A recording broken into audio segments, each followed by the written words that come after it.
Olá, esta é a segunda aula da disciplina de Segurança de Dados e Informações, com o tema Vulnerabilidades e Ameaças.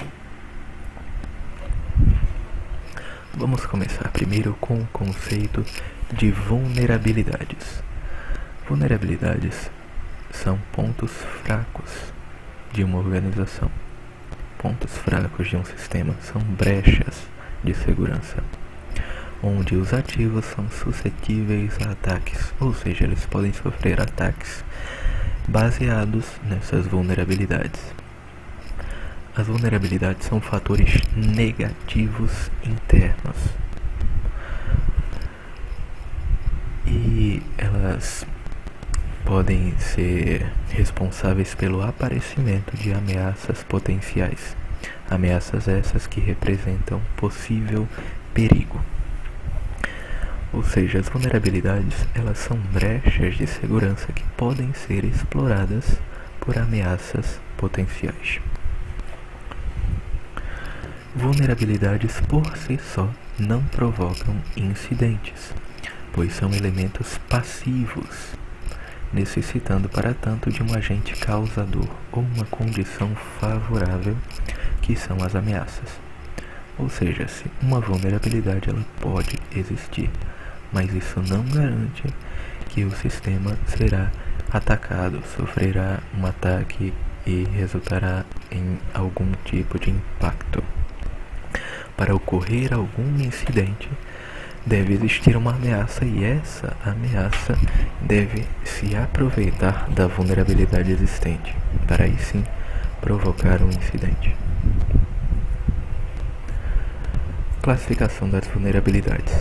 Elas podem ser classificadas em 7 tipos básicos: físicas, naturais, hardware, software, mídias de armazenamento, comunicações e humanas. Vamos ver cada uma delas. As vulnerabilidades físicas podem ser, por exemplo, instalações prediais fora dos padrões, salas de servidores mal planejadas, falta de recursos para detecção e combate a incêndio. São todas vulnerabilidades físicas que podem dar brecha a algum possível incidente, alguma possível ameaça. Falta de recursos para detecção e combate a incêndio, por exemplo, pode propiciar um incêndio na organização. E aí vai faltar a capacidade de combater esse incêndio. Vulnerabilidades naturais. Exemplos: possibilidade de desastres naturais, como incêndios, enchentes, falta de energia, etc. São catástrofes naturais que podem acontecer. Problemas nos equipamentos de apoio. Acúmulo de poeira. Pode acumular poeira em um gabinete de computador, por exemplo. Isso pode vir a causar algum tipo de problema no computador. Aumento de temperatura. Aumento de temperatura, por exemplo, na sala dos servidores. Entre outros problemas naturais. Vulnerabilidades de hardware, ou seja, da parte física dos computadores. Falha nos recursos tecnológicos. Falha que pode ser causada pelo desgaste, ou seja, o uso constante dos equipamentos. Obsolescência, ou seja, quando os equipamentos eles são antigos demasiadamente. Mau uso, quando os equipamentos não são utilizados da forma correta. Outros pontos: erros durante a instalação de algum programa, por exemplo. Ausência de atualizações, principalmente atualizações de segurança. Conservação inadequada. A má conservação dos equipamentos, que pode vir a diminuir o tempo de vida útil daquele equipamento. Vulnerabilidades de software. Exemplos: erros de instalação ou de configuração do software, que podem causar acessos indevidos e vazamento de informações. Erros, principalmente nas configurações de segurança desses aplicativos, podem causar acessos indevidos e vazamento. Outro ponto: configuração e instalação indevidas. Instalações indevidas de programas que não deveriam ser utilizados, por exemplo, que podem causar uso abusivo dos recursos daquelas máquinas, daqueles equipamentos. Vulnerabilidades de mídias de armazenamento. O primeiro ponto é a possibilidade de perda ou danificação. A perda, por exemplo, de CDs, de pendrives, de fitas magnéticas, HDs externos, relatórios impressos em geral, perda do papel também, e o papel nesse caso também é considerado uma mídia de armazenamento, pois nessa situação nós tratamos de todas aquelas mídias que podem armazenar informações, e o papel armazena informações. Outro ponto de vulnerabilidade é a radiação eletromagnética e também o erro de fabricação, o defeito de fabricação de um equipamento. Mais uma vulnerabilidade: as vulnerabilidades de comunicações. Elas podem aparecer com acessos não autorizados, com a perda de comunicação, a perda da capacidade de transportar as informações, a ausência de criptografia, que é um meio de segurança para esconder informações de pessoas não autorizadas, e também a má escolha dos sistemas de comunicação. É quando você se comunica por qualquer meio, qualquer aplicativo, e não toma os devidos cuidados nessa comunicação. E aí pode ocorrer o vazamento de informações durante a comunicação. O último ponto, o último tipo de vulnerabilidade, que é a vulnerabilidade mais crítica, que são as vulnerabilidades humanas. E por que são as vulnerabilidades humanas o tipo mais crítico?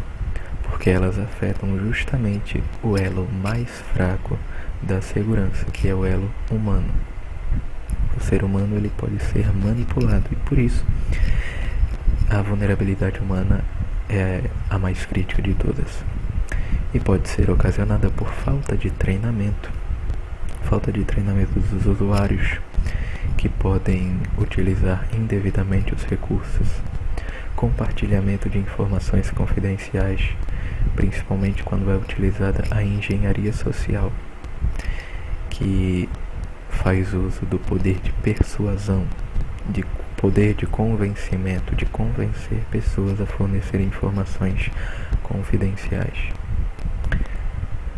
E nesse caso, não apenas no sentido das pessoas quererem prejudicar a organização vazando informações, mas às vezes os colaboradores eles vazam informações sem saber que aquilo ali vai prejudicar a organização.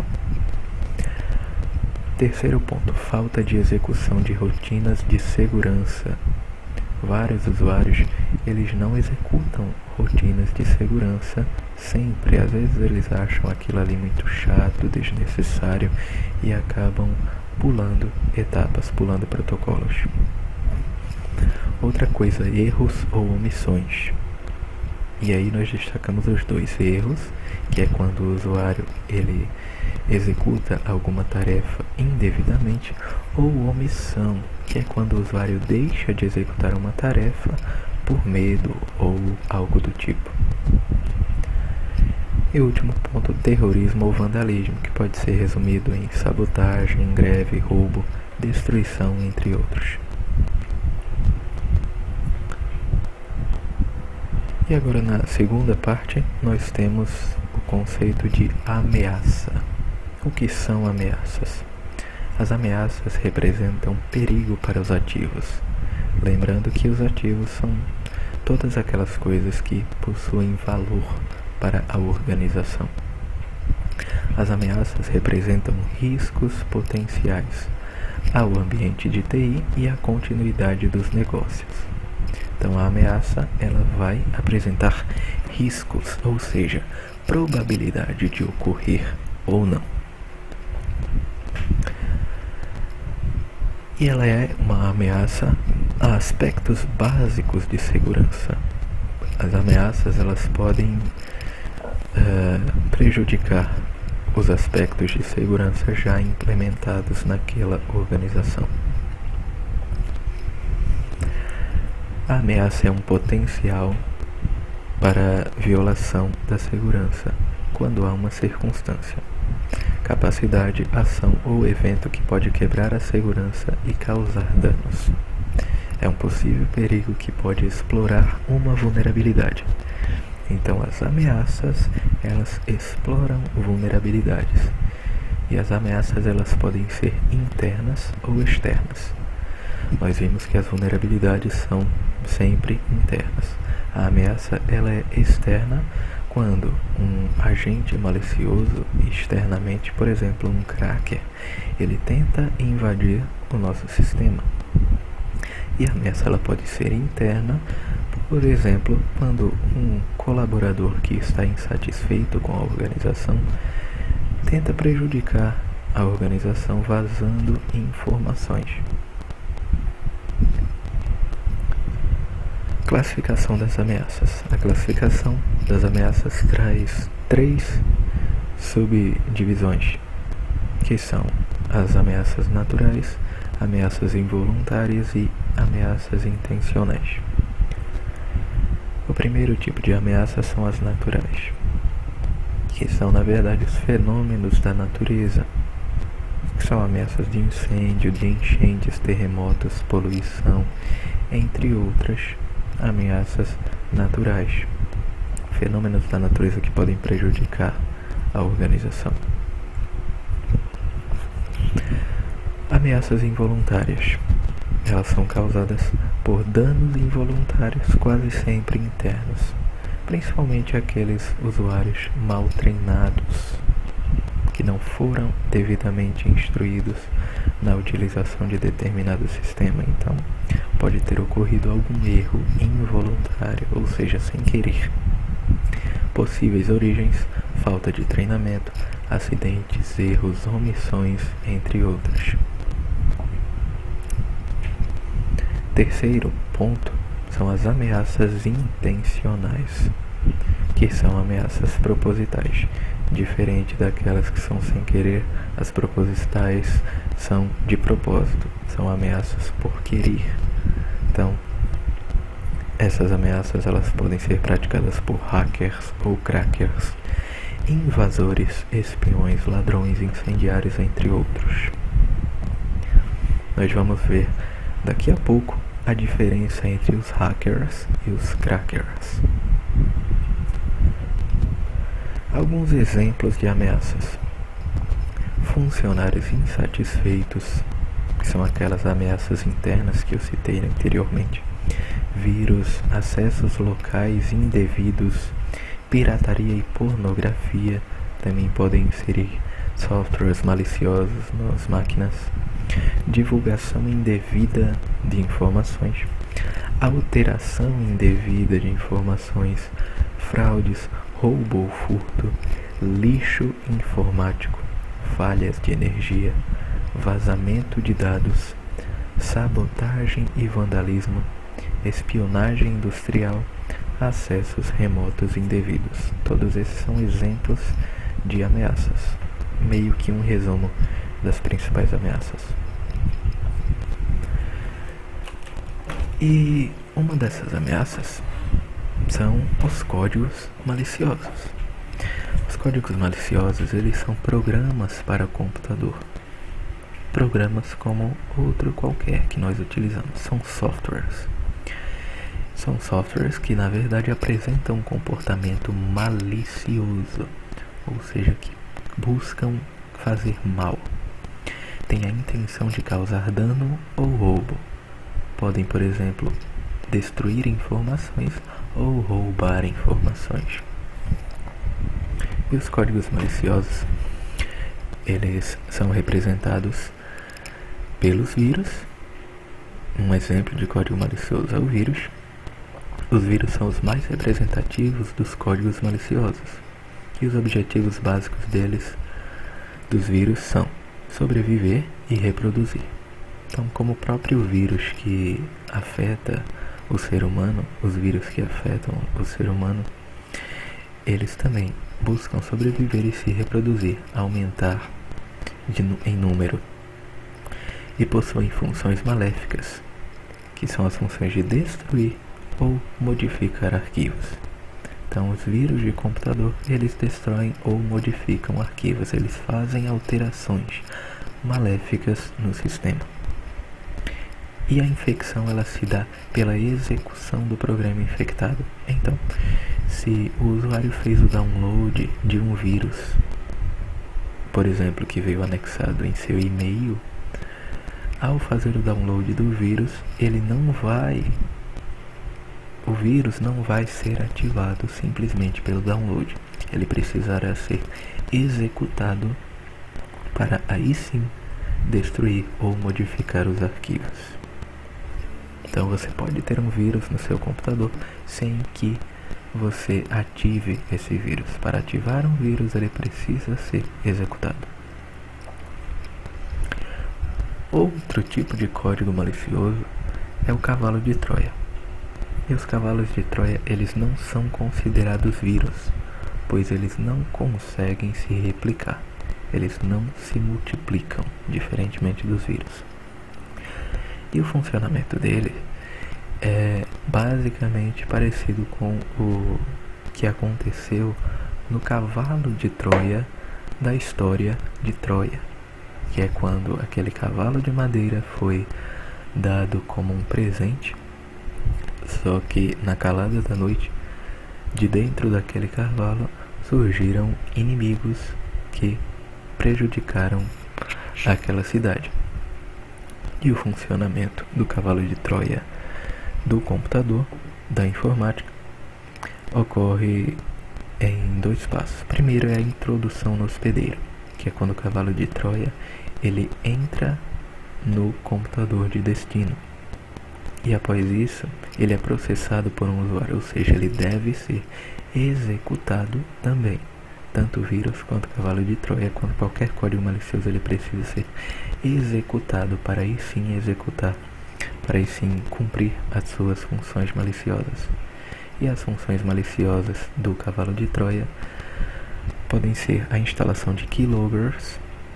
Keyloggers são programas que fazem o registro de tudo o que o usuário digita no computador. Então esses registros de tudo que o usuário digita, eles podem ser enviados para um agente malicioso, para um cracker que é o responsável por comandar aquele cavalo de Troia enviado. Então o cavalo de Troia ele invade o computador se mostrando algo inofensivo, só que o cavalo de Troia é inofensivo, mas os softwares que ele traz consigo é que vão causar problemas nos computadores de destino. Então, o cavalo de Troia ele pode trazer keyloggers, que são os programas que registram tudo que nós digitamos no computador. Parecido com o keylogger, nós temos também o screenlogger, que são programas que tiram fotos da tela sempre que ocorre o clique do mouse. O clique do mouse ele ativa um print screen da tela, e essa foto da tela ela também é enviada para um agente malicioso. O cavalo de Troia também pode trazer softwares que vão monitorar o usuário na intenção de realizar um furto. Tem também a possibilidade de trazer backdoors, que são programas que escutam atrás das portas das redes, atrás das portas dos computadores. Aqueles programas que ficam monitorando as portas da rede de computadores para verificar alguma porta aberta que pode ser utilizada por um atacante. Outro tipo de código malicioso é o worm. Em português, verme, que tem a capacidade de replicação, assim como os vírus, porém não tem funções especiais mal intencionadas. Eles não destroem ou modificam arquivos. O principal impacto deles é a indisponibilidade, porque quanto mais ele se replica, mais processamento ele estará exigindo daquela máquina, então ele estará sobrecarregando aquela máquina. Então essa é a única intenção de um worm, de um verme. Vamos agora aos ataques. É uma breve introdução sobre ataques. Ataques, eles são derivados de uma ameaça inteligente. Então, se houver uma ameaça, pode ocorrer um ataque, que é a tentativa de burlar a segurança, tentativa de quebrar a segurança. E os ataques, eles podem ser passivos ou ativos. No ataque passivo, ocorre a natureza de bisbilhotar ou monitorar informações. É meio que uma estratégia de reconhecimento do território. E o ataque ativo é o ataque que busca modificar o fluxo de dados, alterar, excluir ou roubar aqueles dados. Nos ataques nós temos os atacantes, que agora sim nós vamos saber quais são as diferenças entre hacker e cracker. E os atacantes, eles podem ser de três tipos básicos. O primeiro tipo é o hacker. O hacker, ele busca constantemente novos conhecimentos. Erroneamente, muitas pessoas tratam um hacker como aquele cara da informática que invade sistemas. Porém, um hacker é na verdade um estudioso da computação. E não necessariamente ele precisa invadir ou saber invadir sistemas. Qualquer pessoa, qualquer profissional de TI que tenha muito conhecimento, principalmente nas áreas de programação e de redes de computadores, ele pode ser chamado de hacker. E o hacker, quando ele invade sistemas, ele não invade sistemas para prejudicar, para roubar as informações. O hacker invade sistemas motivado pelo desafio. Tanto é que muitos hackers, quando invadem sistemas, eles buscam divulgar aquele feito. E muitas vezes as empresas que tiveram seus sistemas invadidos, elas acabam até mesmo contratando esse hacker que invadiu aquele sistema, porque esse hacker ajudou aquela empresa a descobrir uma vulnerabilidade no seu sistema. Então o hacker é aquele cara que pode invadir sistemas, mas é um cara do bem, na verdade. O segundo cara é o cracker. O cracker, ele invade ou viola sistemas com má intenção. O cracker, ele é um hacker, só que ele invade sistemas com intenções maliciosas. Ele invade sistemas para roubar ou para destruir informações. Então a única diferença entre eles é que o cracker invade sistemas para o mal. O hacker é o cara do bem e o cracker é o cara do mal. E o terceiro tipo de atacante é o lamer. O lamer, ele utiliza receitas de bolo para craquear. Ou seja, ele utiliza ferramentas criadas por hackers ou crackers para invadir sistemas ou para derrubar sistemas. Só que, diferente do hacker e do cracker que tem conhecimentos para saber como funciona aquela ferramenta, o lamer, ele não sabe como funciona, não tem a mínima ideia de como foi feito aquilo ali. Ele simplesmente utiliza aquilo ali como uma receita de bolo para fazer o mal. Para finalizar, eu trouxe alguns pontos que nos ajudam a saber como nós podemos reduzir os riscos. O primeiro, não abra ou execute imediatamente os arquivos anexados às mensagens que você recebe. Verifique antes com o antivírus. Eu mostrei anteriormente que os vírus, cavalos de Troia, worms, eles são apenas ativados quando eles são executados. Por isso, se você fez o download de um arquivo, principalmente anexado a um e-mail, escaneie esse arquivo com o seu antivírus para poder saber se esse arquivo é um vírus ou se esse é um arquivo legítimo. Os browsers ou navegadores, como qualquer software, possuem bugs, ou seja, defeitos. Utilize sempre que possível a última versão do browser com as devidas atualizações.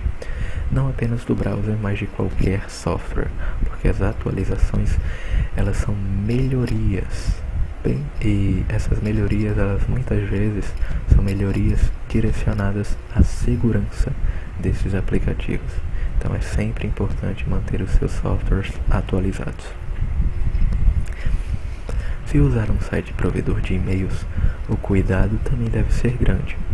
Evite clicar em links que aparecem no conteúdo das mensagens. Eles não são 100% seguros.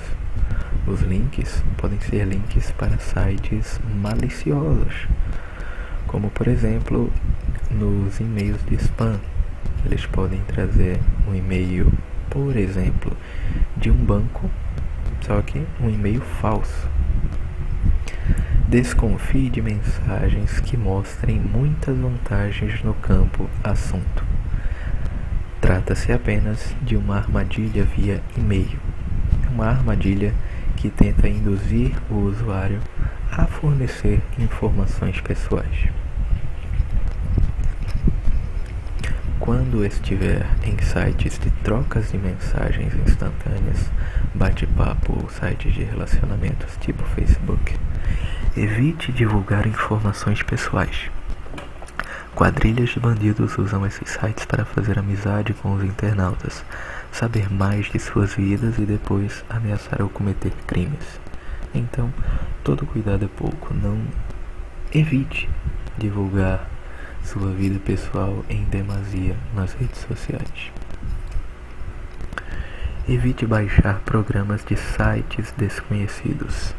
Muitos sites peer-to-peer de compartilhamento de programas e arquivos de música, filmes, etc., como o Casa e o Emule, podem conter programas pirateados com vírus e outras ameaças digitais.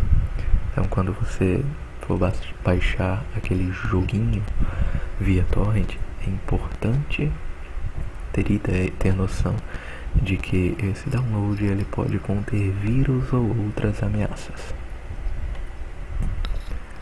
Evite navegar na internet em uma estação desconhecida. Neste caso, nunca acesse sites que contenham informações confidenciais, principalmente no caso das lan houses. Tenha backup de seus dados, faça sempre cópias de segurança, porque se as suas informações elas forem corrompidas, forem perdidas, forem apagadas, você pode recuperá-las através de uma cópia de segurança. Então, é isso. Muito obrigado e até a próxima.